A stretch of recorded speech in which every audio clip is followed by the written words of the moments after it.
Hello everyone, welcome back to my channel Nipas creation. আশা করছি তোমরা সবাই খুব ভালো আছো আর আমিও খুব ভালো আছি। চলে এসেছি নতুন আরও একটা ভিডিও নিয়ে। যারা যারা তোমরা আমার চ্যানেলে এই প্রথমবার এসছো তারা চ্যানেলটিকে সাবস্ক্রাইব করে প্লিজ চ্যানেলের পাশে থেকো। আমি কিন্তু নিত্য নতুন নানান ধরনের অনেক ভিডিও নিয়ে আসি যেগুলো তোমাদের অনেক উপকারী। তো চলো আজকে ভিডিওটা শুরু করা যাক। তো ভিডিও থাম্বনেল দেখে তোমরা বুঝেই গেছো আজকের ভিডিওটা কি নিয়ে হতে চলেছে। আচ্ছা, প্রথমে আমরা এই জিনিসগুলো একটু পড়ে নিই, দেখে নিই, দেখো যে কারা কারা পিসিওডি নিয়ে কনসেপ্ট করে গেছে। এই ছবিগুলো অ্যাটাচড করার একটাই মানে হচ্ছে যে তোমরা বুঝতে পারবে যে পিসিওডি নিয়ে কিন্তু কনসেপ্ট করা যায়। তোমরা যদি তোমার লাইফস্টাইলটা মেনটেন করো, তোমাদের ডায়েট করো, পিসিওএসে কিন্তু প্রচুর প্রচুর এক্সারসাইজ আর ডায়েটটা যদি তোমরা মেনে চলো, হেলদি লাইফস্টাইল তোমরা মেনে চলো, তাহলে কিন্তু তোমরা কনসেপ্ট করতে অবশ্যই পারবে। সেটা ওরা 1 মাসে পেরেছে, তোমরা 1 মাসও পেতে পারো, 2 মাসও পেতে পারো, কিন্তু তোমরা রেজাল্ট অবশ্যই পাবে। এটা আমার বিশ্বাস, কারণ আমি পেয়েছি। চলেছে, হ্যাঁ, আমি এর আগেও ভিডিও করেছি প্রেগনেন্সির লক্ষণ নিয়ে, কিন্তু এরকম প্রচুর লক্ষণ আছে যেগুলো কিন্তু সমস্তটা সেই ভিডিওতে আমি বলতে পারিনি। এটা অনেক আমাদের শরীরে লক্ষণ প্রকাশ পায়, তো সেই জিনিসগুলো তোমাদের সাথে আজকে বিস্তারিতভাবে আলোচনা করব, যাতে ছোট ছোট বিষয়গুলো তোমাদের নোটিস হয়, তোমরা যাতে নোটিস করতে পারো আর তোমরা যাতে বুঝতে পারো যে তোমরা কনসেপ্ট করতে চলেছো, তাহলে তোমরা সেই মাসে অনেকটা সাবধানতা মেনে চলতে পারো। তো সবার প্রথমে তো যেটা বলবো সেটা হচ্ছে গিয়ে ব্রেস্ট পেন। সেটা হচ্ছে সব থেকে প্রথম আর কি যেটা লক্ষণ, মানে যেটা আর কি চোখে পড়ে যে লক্ষণটা, সেটা হচ্ছে ব্রেস্ট পেন। তো অনেকের ক্ষেত্রে কিন্তু সেটা প্রকাশ পায় না, কিন্তু অনেকের ক্ষেত্রেই পায়। কিন্তু 90% প্রেগনেন্সি মহিলাদের কিন্তু ব্রেস্ট পেনটা অনেকটা আগে থেকে স্টার্ট হয়ে যায় এবং সেটা প্রেগনেন্সির 2-3 মাস পর্যন্ত কন্টিনিউ থাকে। তো ব্রেস্ট পেন তোমরা কি করে বুঝবে কোথায় ব্রেস্টে ঠিক ব্যথা হচ্ছে না হচ্ছে, তোমাদেরকে আমি সমস্তটাই জানাচ্ছি। তো দেখো, ফার্স্টে কিন্তু পিরিয়ডে যে ব্রেস্ট পেনটা হয় সেটা কিন্তু আমাদের ব্রেস্টের চারিপাশ দিয়ে হয়, আশেপাশ দিয়ে হয়, সেটা হচ্ছে পিরিয়ডের ব্রেস্ট পেন। আর যদি প্রেগনেন্সি ব্রেস্ট পেন হয় সেটা কিন্তু তোমাদের নিপেলসের মধ্যে ব্যথা করবে। প্রথমত নিপেলটা হালকা ফুলে যাবে, তারপরে আস্তে আস্তে ব্রেস্টের চারিপাশেও ব্যথা করবে, কিন্তু ব্যথাটা কমবে না। পিরিয়ডের দিন চলে আসবে, পিরিয়ড ডেট ক্রস হয়ে যাবে, তাও তোমাদের ব্যথা যখন কমবে না, তোমরা কিন্তু এই জিনিসটাকে একটা পজিটিভ সাইন ধরতে পারো। তো পরের লক্ষণটাতে আসছি। পরের লক্ষণটা হচ্ছে ইউরিনেশন। হ্যাঁ, শুরুর দিকে কিন্তু তোমাদের প্রচুর ইউরিন পাবে না, কিন্তু যখন তোমরা ইউরিন পাস করবে, হ্যাঁ ইউরিন পাবে, যখন তোমাদের সন্ধ্যের টাইমে হবে, বিকেল টাইমে হবে, তখন দেখবে ইউরিনটা বেশি তোমাদের ঘন ঘন পাচ্ছে। আর দেখবে ইউরিনের কালারটা হালকা ইয়েলো ইয়েলো হচ্ছে, আর একটু ফোমি হচ্ছে, মানে ফেনা ফেনা টাইপের হচ্ছে। ওটা হচ্ছে প্রেগনেন্সির ইউরিন। সেটা কিন্তু অনেকেই বলে না প্রেগনেন্সির ইউরিনের সিমটমটা, আমি নোটিস করেছিলাম আমার বডিতে, তাই বলেছিলাম। একটু ফোমি ভাব আসে ইউরিনের মধ্যে, আর হালকা একটা স্মেল আসে, যেহেতু ইয়েলো হয় আমাদের বডিতে, তখন প্রচুর হরমোনের কাজ করতে থাকে ভেতরে। এর জন্য কিন্তু আমাদের বডিতে জলের অনেকটা প্রয়োজন হয়, আর আমরা তখন থেকে কিন্তু জল সেমন একটা খাই না। তো আমি তোমাদেরকে ফার্স্টে বলবো, তোমরা কিন্তু যে মাসে প্ল্যানিং করছো, তোমাদের কিন্তু পিরিয়ড ডেটটা আসার 6-7 দিন আগে থেকে কিন্তু তোমরা প্রচুর পরিমাণে জল খাওয়া শুরু করে দেবে, বডিটাকে প্রচুর পরিমাণে হাইড্রেট রাখবে। তো এটা গেল হচ্ছে দ্বিতীয় লক্ষণ, যেটা হচ্ছে তোমাদের ইউরিনের কালারটা দেখে তোমরা বুঝতে পারবে, আর ফোম ফোম ভাবটা দেখবে, ইউরিনের মধ্যে একটা ঝাঁক ব্যাপার একটা আসছে। তো এটা গেল দ্বিতীয় লক্ষণ। তারপর তোমাদের মাথা ব্যথা। যাদের মাথা ব্যথা আর কি করে না, খুব সাধারণত মানে করে না, হঠাৎ মাথা ব্যথা করে, তারা দেখবে পিরিয়ড ডেট আসার 4-5 দিন আগে থেকে তাদের মাথাটা কিন্তু হালকা হালকা ঝিমুনি ঝিমুনি করছে। আর মাথা ব্যথাটা কিন্তু সবসময় এই সাইডগুলোতে করবে, মাথার এদিকে বা পেছনে মাইগ্রেনের মতন ওইরকম ব্যথা হবে না, এই সাইডগুলোতে হালকা ঝিমঝিম করতে পারে, কখনো লেফট সাইড করতে পারে, কখনো রাইট সাইড হতে পারে। তো মাথা ব্যথাটা যদি তোমাদের ঘন ঘন এরকম হয়, তাহলে কিন্তু তোমরা ভাববে যে কিছু একটা বডিতে তো হচ্ছে। তো এই মাথা ব্যথা গেল হচ্ছে তৃতীয় লক্ষণ।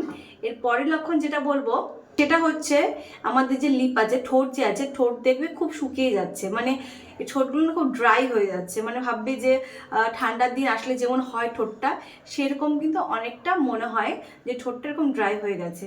তো আমার ক্ষেত্রে ওরকম হয়েছিল যে ঠোঁটটা এরকম ড্রাই হয়ে যাচ্ছিল, মানে ঠোঁটের উপর দিয়ে স্কিন বেরিয়ে আসছিল। আমি ভাবলাম যে ঠোঁট আমার হঠাৎ করে কেন ড্রাই হচ্ছে, আমি তো ভেসলিনও দিচ্ছি, ভালো করে ঠোঁটটাকে ময়েশ্চার রাখছি, কিন্তু তাও কেন ঠোঁটটা ড্রাই হচ্ছে। তো ওই একটা সিমটম আছে। ঠোঁটের সাথে সাথে আমি আরেকটা জিনিস লক্ষ্য করেছিলাম, সেটা গিয়ে হচ্ছে জিভ। আমাদের জিভে কিন্তু কিছু লক্ষণ দেখা যায়, আমি তোমাদেরকে সব থেকে ছোট ছোট লক্ষণগুলো বলছি, যেগুলো তো কিন্তু ধরে নেওয়া যায় যে প্রেগনেন্সি আসছে, কারণ এই লক্ষণগুলো সাধারণত অন্যান্য মাসের লক্ষণ থেকে টোটালি আলাদা ছিল। জিভের মধ্যে এই জিভের সাইড টাইড দিয়ে আর কি ছোট ছোট ছোট ছোট পিম্পলসের মতন হয়, দেখবে হঠাৎ করেই হয়, সেটা অনেকেরই হয়, এটা প্রেগনেন্সির জন্য না, এমনিতেও হয়, আমাদের গুটি গুটি গোটা টাইপের একটা হয়।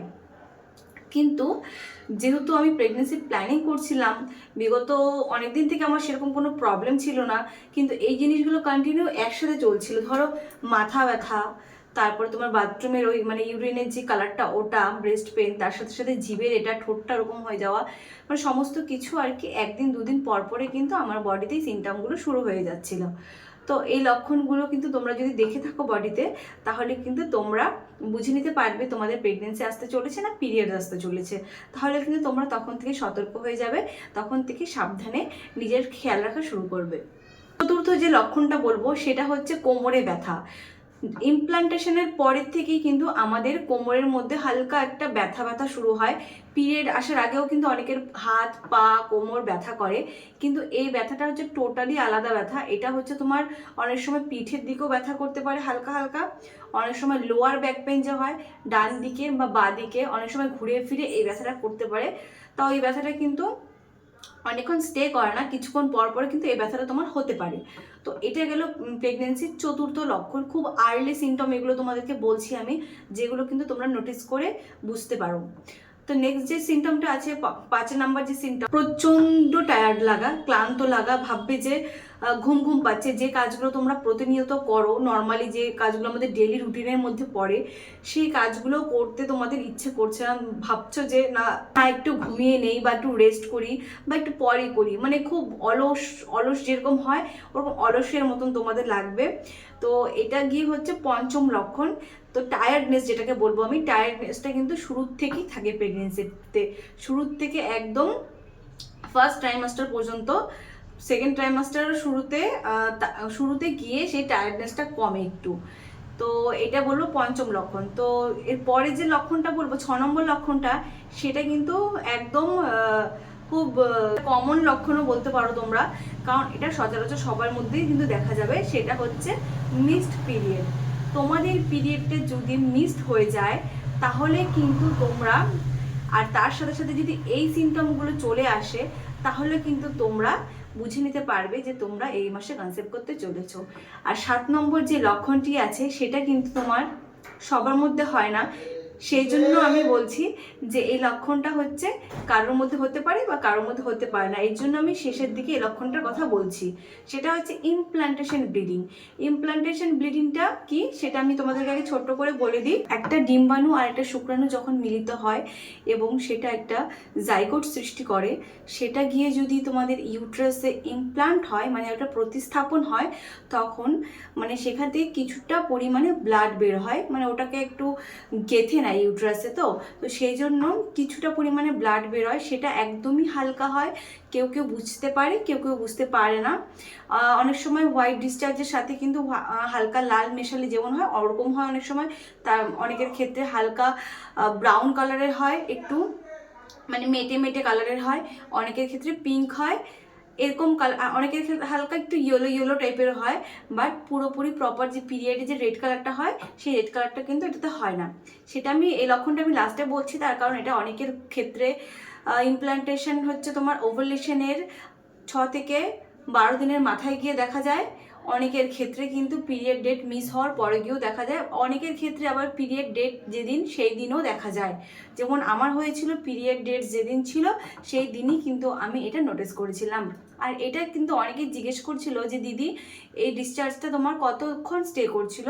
তো আমি বলবো এই ডিসচার্জটা আমার 1 ঘন্টার মতন ছিল, কিন্তু 1 ঘন্টা যে কন্টিনিউ হয়েছে সেরকম না, 1 ঘন্টাতে কিছু কিছু টাইম হয়েছে, বাট পুরোটা ড্রাই ছিল, পুরো ড্রাই ছিল ডিসচার্জ। আর হঠাৎ করে একটু একটু হোয়াইট ডিসচার্জের সাথে হালকা একটু পিঙ্ক পিঙ্ক টাইপের আর কি বেরিয়েছিল। তো ওটাই হচ্ছিল আমার ইমপ্লান্টেশন ব্লিডিং। তো আশা করছি তোমাদের সিমটমসগুলো ক্লিয়ার বোঝাতে পারলাম আমি। আজকের ভিডিওটা আমার এই পর্যন্তই, আশা করছি তোমাদের সবার খুব ভালো লাগবে। যদি একটু হেল্পফুল হয় তাহলে কমেন্ট বক্সে কমেন্ট করে যাবে আর লাইক করে যাবে। চ্যানেলে নতুন যারা তারা চ্যানেলটাকে সাবস্ক্রাইব করে চ্যানেলের পাশে থাকবে। আমি নিত্য নতুন কিন্তু এরকম নানান ধরনের ইনফরমেটিভ ভিডিও নিয়ে আসি। তো সবাইকে টাটা।